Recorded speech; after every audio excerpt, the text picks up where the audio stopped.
Geçmenin gibi Torandamızda hocalar Torandası edildi. Babam 1926 senesine kadar Ayvaz Mektebinde hocalık etti.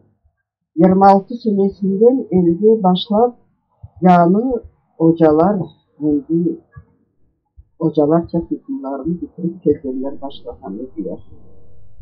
Ulardan biri edi dayım birinci выпускник Ahmet Şiddetli Hocalar Mektebi'ni bitirdi.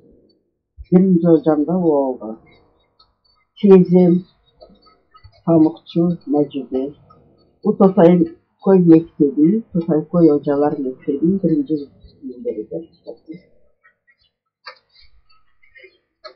Ayvasov Mektebi'ni babamdan son endi birinci выпускник bitirip gelgenlerden oldu.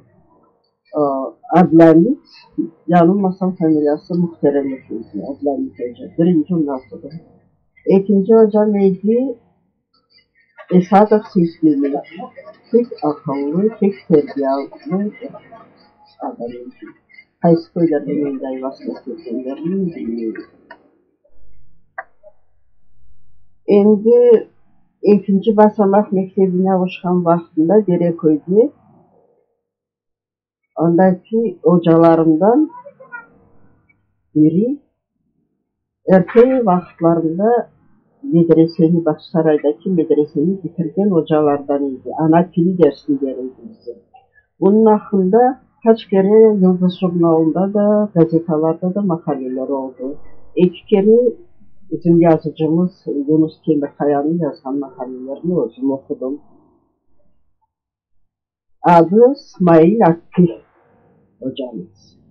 Bu hocamız bizi pek çok terbiye hakkında söylüyordu. Endi bütün zenatlarını bilmek gerek. Gerek olsa hırsızlığını bile bilmek gerek. Çünkü hırsızlık etmeyiniz. Hırsızlık ne yerden evinize girebilir onu bilmek gerek. Onun görgen terbiyelerinden daha ne? Mesela yolda gitken vaxtda nasıl selam vermek gerek? Selam vergen vaxtında eğer yaşları başka olsa, yaş adam başta büyük adamlar selam vermek gerek. Eksi de bir ahram olsalar, kim su akkan tarafa gider, başta o selam vermek gerek. Kim su akkan tarafa gider, başta o selam vermek gerek. Kız kadınlarga bir vakit elinizni uzatmanız. Ular size uzatsalar ellerini, son ellerini alırsınız. Bu hocamın degenleri. Endi bu Derekoy Mektebi'nde okugan vaxtında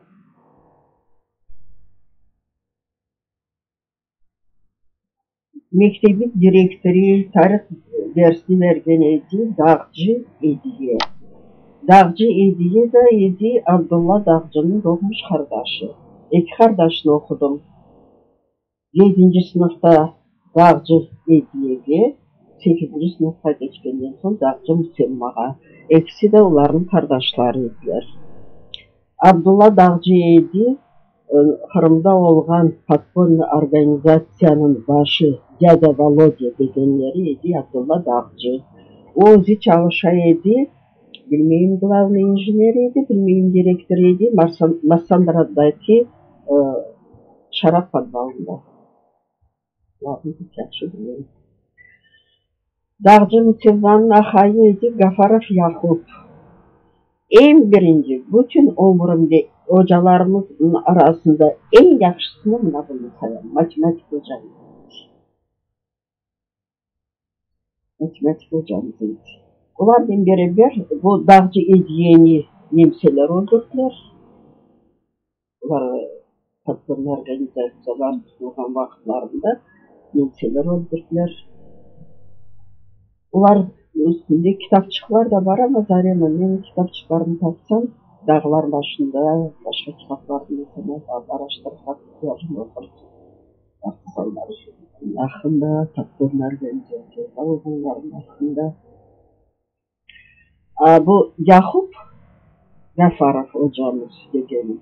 Oydi подпольный организацияның партизанların арасында сүйесілер.